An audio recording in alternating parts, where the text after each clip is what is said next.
On est toujours dans la suite du cours de thermodynamique.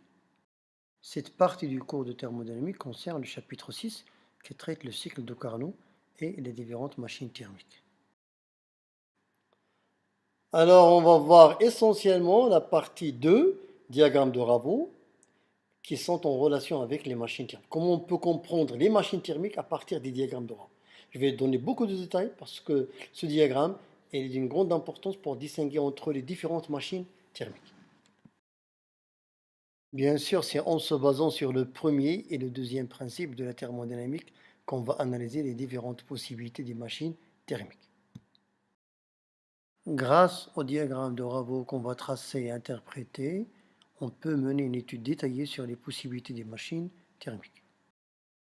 Le fameux diagramme de Ravo est un diagramme thermodynamique qui permet d'interpréter le travail W d'une machine thermique. Bien sûr, on va travailler sur une machine ditherme qui a deux sources, une chaude et une froide, en fonction de ces transferts thermiques, chaleur QC et QF, qu'on va voir par la suite. Ce diagramme se base sur le premier et le deuxième principe de la thermodynamique. Et pour mener cette étude, nous avons besoin des données suivantes. QC, le transfert thermique entre le système et la source chaude. QF, le transfert thermique entre le système et la source froide. TC, la température de la source chaude.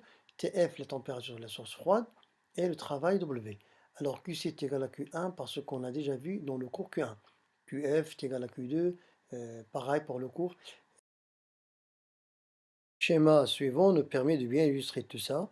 Donc on a deux sources, une chaude et une froide en rouge, la machine thermique en jaune et le milieu extérieur bien sûr en vert. Et puis on a les QC, les QF et le travail W. On applique le premier principe de la thermodynamique au bilan énergétique de notre système. La variation de l'énergie interne est égale à la somme des chaleurs QC plus QF plus le travail. Or, la variation de l'énergie interne delta U est égale à 0 pour un cycle. Donc, le travail W est égal à moins la somme des chaleurs QC plus QF. C'est la première équation.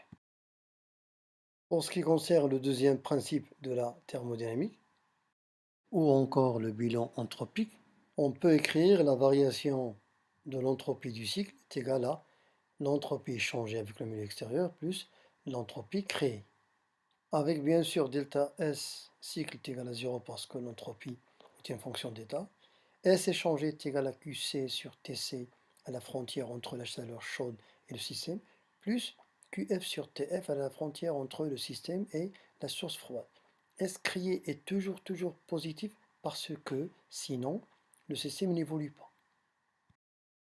Puisque delta cycle est égal à 0, on a donc S échangé est égal à moins S créé qui est bien sûr négative. On en déduit la fameuse inégalité de Clausius, qui est une formule mathématique du deuxième principe de la thermodynamique. C'est notre deuxième équation. Donc QC sur TC plus QF sur TF est inférieur ou égal à 0. Pour illustrer le diagramme de Ravo, on a besoin de tracer les courbes qui correspondent aux différentes formules entre QC et QF. Dans le repère QC en fonction de QF. La droite en jaune correspond à l'égalité de Clausius, qu'on va insérer bien sûr dans le repère XY qui correspond à QF, QC. QC est égal à moins TC sur TF fois QF, qui est déduit de la deuxième formule. Alors, si on revient à l'inégalité de Clausius, on s'aperçoit la chose suivante. C'est que la zone verte est une zone impossible parce qu'elle est située au-dessus de la droite QC qui est égal à moins TC sur TF fois QF qui correspond exactement à l'inverse de l'inégalité de Clausius. Cela signifie bien sûr que seules les machines situées dans la zone en dessous de la droite jaune sont physiquement possibles. Pour situer le travail sur le diagramme de Ravo, on va essayer de distinguer les cas qui lui correspondent.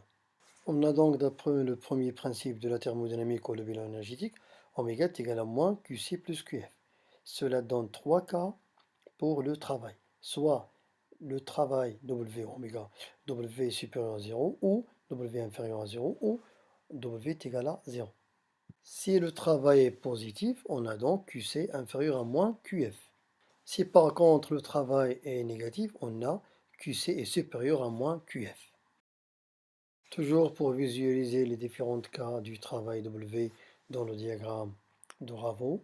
Le premier cas où le travail est nul, c'est un cas qui n'est pas intéressant du point de vue industriel parce que c'est une machine qui va ni fournir ni recevoir du travail, donc il va rien faire. Donc finalement pour le travail, on n'a réellement que deux cas, soit le travail positif, soit le travail est négatif. Donc pour visualiser les cas qui correspondent au travail, on va tracer la droite QC est égal à moins QF. À gauche de cette droite, on a le travail qui est positif. Et à droite de cette droite, on a le travail qui est négatif. Dans la partie déjà tracée du diagramme de Ravo, on va essayer d'insérer petit à petit les données qui correspondent au premier principe de la thermodynamique. On va donc tracer la courbe QC est égal à moins QF, qui est une droite de pente négative. C'est la droite rouge qui coupe le diagramme de Ravo en deux parties égales. On va donc placer le travail négatif au-dessus de cette ligne rouge et insérer le travail positif en dessous. Dans la configuration actuelle, on a éliminé tous les travaux qui correspondent à la zone impossible et par la suite, on ne va s'intéresser qu'aux travaux qui correspondent à la zone possible. Il va rester que 4 zones possibles dans la zone bleue.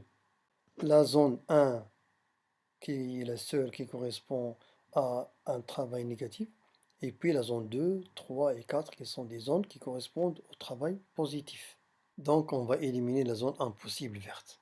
Parce qu'en thermodynamique, pour qu'une machine fonctionne bien, il faudrait qu'elle obéisse au deuxième principe de la thermodynamique. Donc c'est-à-dire en quelque sorte, le système doit créer de l'entropie. Donc d'après l'égalité de Clausius, il ne reste que la zone bleue qui est une zone possible. Et grâce au premier principe, la zone bleue, elle est partagée en deux grandes zones. Zone 1 qui correspond au travail négatif et zone 2, 3 et 4 qui correspondent au travail positif. Dans cette configuration qui sépare nettement la zone bleue, zone possible, de la zone verte, zone impossible, on va s'intéresser plus particulièrement à la zone 1, Z1.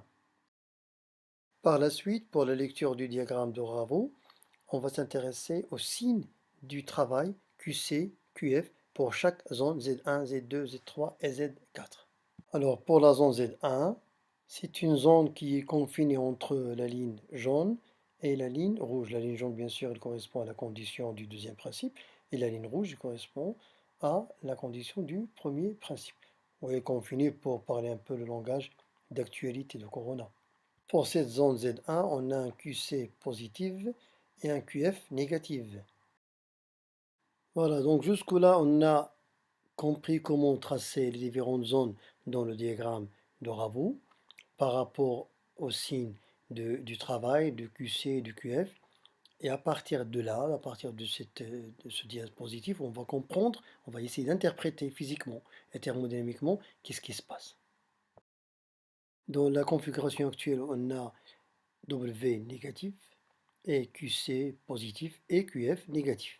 Donc cela se traduit par un transfert naturel du chaud vers le froid.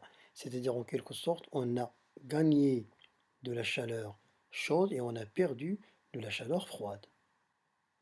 Lorsqu'on dit on a, c'est toujours par rapport au système, c'est toujours par rapport à la machine thermique. Alors un travail négatif, cela se traduit par le fait que la machine va perdre du travail, c'est-à-dire elle va fournir du travail au milieu extérieur.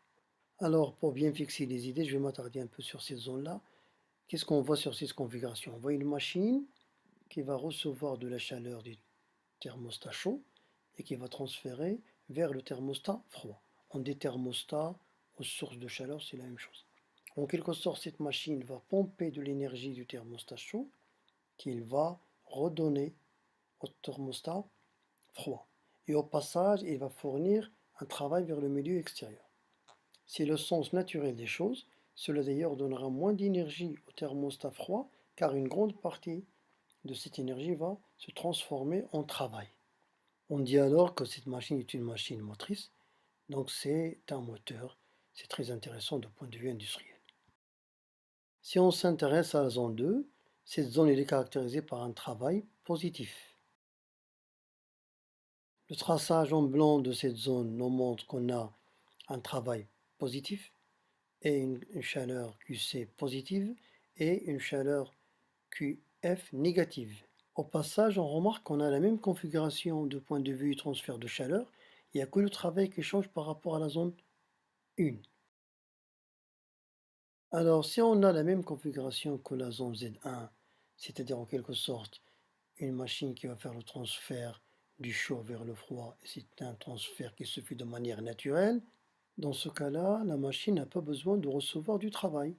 C'est une machine qui ne sert absolument à rien puisque le passage du chaud vers le froid se fait de manière naturelle. Cette machine va juste consommer de l'énergie supplémentaire sous forme de travail pour ne rien faire. C'est pas intéressant du point de vue industriel.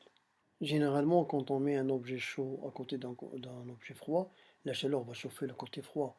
Donc c'est une machine qui est inutile, elle va juste consommer de l'énergie pour ne rien faire. Alors pour ce qui concerne la zone 3, alors le traçage en blanc de cette zone nous montre une particularité, c'est que les deux chaleurs, QC et QF, ont le même signe. Elles sont de signes négatifs. Dans la configuration de la zone 3, qu'est-ce qu'on voit? On voit une machine qui reçoit du travail et le partage aux deux sources sans distinction. Alors, puisque les deux sources reçoivent du travail en même temps, cela implique que ces deux sources, chaudes et froides, ont le même rôle. Dans ce cas-là, une seule source suffit. C'est le cas d'un cycle monotherme. Donc, d'un point de vue industriel, c'est une machine qui n'est pas utile. Pour ce qui concerne la zone 4, qui est la dernière zone de notre étude, le traçage de la zone 4 nous montre cette fois-ci qu'on a un travail qui est positif, mais une chaleur QC négative et une chaleur QF positive. La zone 4 a une configuration très particulière parce qu'on va dans le sens contraire de la nature. Dans cette configuration, on a une machine thermique qui consomme du travail pour faire un transfert inversé du froid vers le chaud. En quelque sorte, c'est une machine qu'il va falloir alimenter en travail pour faire inverser le sens naturel du transfert de la chaleur, c'est-à-dire du froid vers le chaud. C'est le rôle que jouent les réfrigérateurs et la climatisation. Donc c'est une machine très utile du point de vue industriel, c'est les fameuses machines réceptrices ou récepteurs. Alors pour conclure, on va dire qu'il n'existe que deux possibilités pour les machines thermiques. Ces deux possibilités sont bien illustrées dans deux zones différentes, Z1 et Z4, du fameux diagramme thermodynamique de Ravo. La première possibilité, c'est une machine motrice. C'est une machine qui fait un transfert naturel de la chaleur de la source chaude vers la source froide. La deuxième possibilité, c'est une machine réceptrice. Celle-ci consomme du travail pour faire inverser le sens naturel de la chaleur, c'est-à-dire du froid vers le chaud. Alors, les exemples qu'on va étudier par la suite pour les machines thermiques sont essentiellement les moteurs, et en particulier les moteurs à combustion interne, c'est-à-dire les moteurs de voiture, que ce soit diesel ou essence. Ces machines vont consommer de la chaleur et vont fournir du travail. On dit qu'ils transforment la chaleur en travail. Le deuxième exemple de machine thermique, ce sont des récepteurs. On va étudier par la suite essentiellement les machines frigorifiques et les pompes à chaleur. Ce sont des machines qui vont être alimentées en travail, c'est-à-dire elles vont consommer de l'énergie sous forme de travail pour fournir de la chaleur. On parle alors de système qui transforme le travail en chaleur. Alors cette vidéo prend fin. Si vous avez des questions, n'hésitez pas à les poser. Vous avez maintenant mes coordonnées. Et pour la suite du cours et d'étudier, nous allons étudier les rendements des moteurs et l'efficacité des machines réceptrices et leur cycle thermodynamique. D'ici là, je vous souhaite un bon courage, une bonne préparation et bon confinement. Merci.